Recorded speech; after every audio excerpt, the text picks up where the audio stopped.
But at the same time, other people deal with balance problems. That's another common struggle. In my situation, my first symptom before surgery was my balance was gone.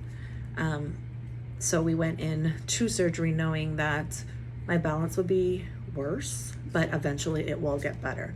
The tumor can distort the signal that controls the balance, leading to severe dizziness, unstable, difficulty walking, and generally impact a person's mobility independence. And that's what happened to me. That is what still happens. And in some cases, the tumor can put pressure on nearby structures around the brain that can cause facial nerves, including facial weakness and paralysis, causing difficulties with facial expression, speech, and eating. In my situation, it's never gotten better. It's still there. Then I quickly found out 5 months into recovery that the tumor itself started to regrow. At this moment, it's sitting at a 2 millimeter, and it hasn't changed in the last year, which is a good thing. So it's still there. After they removed it fully, it's still there. So those are the struggles that I'm currently facing with. My balance is still very much distorted. I have to walk with a cane sometimes, which can play a role mentally, being so young and people asking questions. Well, you look fine. What's going on? Just because you look okay in the outside doesn't mean you're okay in the inside. I struggle every day. Since surgery and the facial paralysis, I've had multiple surgeries to try to help protect my eye so that I don't go blind. Because nothing works on my left side, my eye is vulnerable. It doesn't blink. And one of the concerns that my doctors had was that I can go blind or get an infection in my eye that then goes to my brain and kills me. So they've been working very hard to try to find a way to prevent that. So I have a metal plate.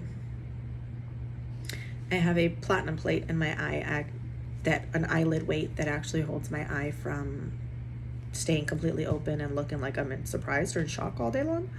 And that is to help the eye do what it's normally supposed to do. As you can see, a lot of times my eye doesn't move as the rest of this side does. But on top of that, I then developed synkinesis, which is pretty much a condition that occurred post-surgery. It's when they injured the other nerves. But when the nerves and muscles were growing back after they went in, they grew back incorrectly in my situation. And my situation, they are hyper-stimulated. So as my brain is sending neurons, sending signals to, hey, blink, smile, do this, do that, they all try to move at the same time. And it gets very painful. My face gets very tight. And recently, it starts locking up from my jaw, from the back of my ear where my incision line is, all the way down. This gets swollen and everything starts locking down. As you can see right now, this muscle is protruding. That is one of the main muscles. It's because I'm currently in the middle of having an episode and I'm trying to hurry up and finish this before my mouth locks up on me because I don't want to show that. But it gets triggered, and the main thing they say, the triggering, is being overstimulated. Well, how do you not get overstimulated when you're a mom of 3? You're still having to be a mom, be a wife, and you got bills and stress and stuff happening. You can't work, but you still have medical bills happening, and you have to go in and travel to get treatment because no one apparently knows how to do it, and you don't have certainties of outcomes being successful. How do you not worry? How do you not overstimulate? Then you're trying to fight for disability, and that's not working because they're saying you're perfectly fine. You can go to work, and in reality, you can't. Life is not the same. I would love to be able to go out and enjoy a day with my children and not have episodes happen where I am bawling in tears and I'm in pain and my kids are laying next to me because they're worried. I would love to live like that one day. And I'm only human. I can positive as I can be, and I try to be strong, but there's so many times where I look in the mirror and I don't like who I see. I miss the person I was before. The vibrant, strong, independent woman that smiled, can light a room. I miss her. And I hate to say that I don't know if she'll ever come back.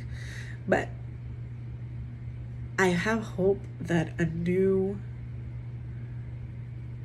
version will be reborn at some point. I just have to go through this. And I am forever grateful for my support team. My mom, my dad, my husband, my friends, my uncles, my brothers. They've been amazing. And I remember the conversations that I had with each and every one of them. My brother played a very strong role in everything, and he helped me get through a lot of the anger and a lot of resentment that I had with my faith, with God. And I know it's not, they say don't question, or you make plans and God laughs, but I'm blessed that I was able to have him to be my anchor in that aspect, because he was able to bring someone into my life that was able to light it in a way that I needed him to. This individual was also diagnosed with a brain tumor, but his was cancerous. And as I spoke to him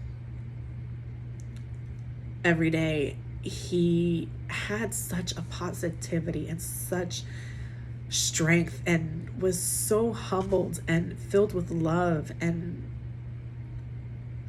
compassion, that he made me realize that this wasn't something that God would give you because he was angry at you or he left you, but because it was bigger than you. And he made me realize that my journey was created before I was even born.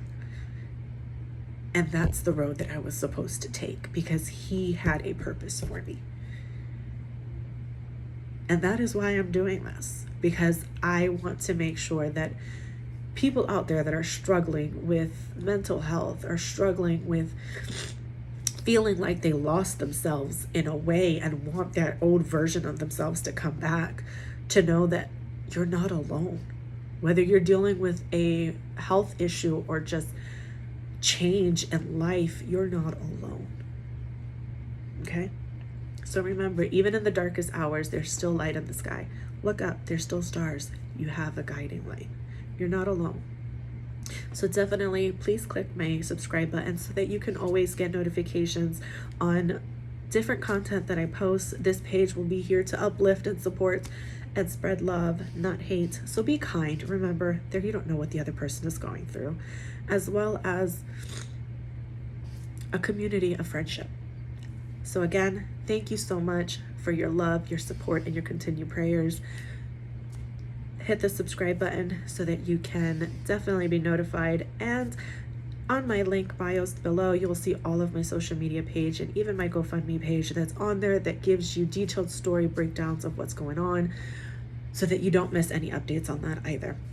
My next video will probably be when I'm going to Richmond, Minnesota for my continuation of surgeries. If you guys want to do a question and answer, let me know. I'll be more than happy to do that as well. Or whatever you guys want me to do, let me know. I'm definitely here to help as well. But thank you so much for your time, and I am honored to be able to help you today. Bye.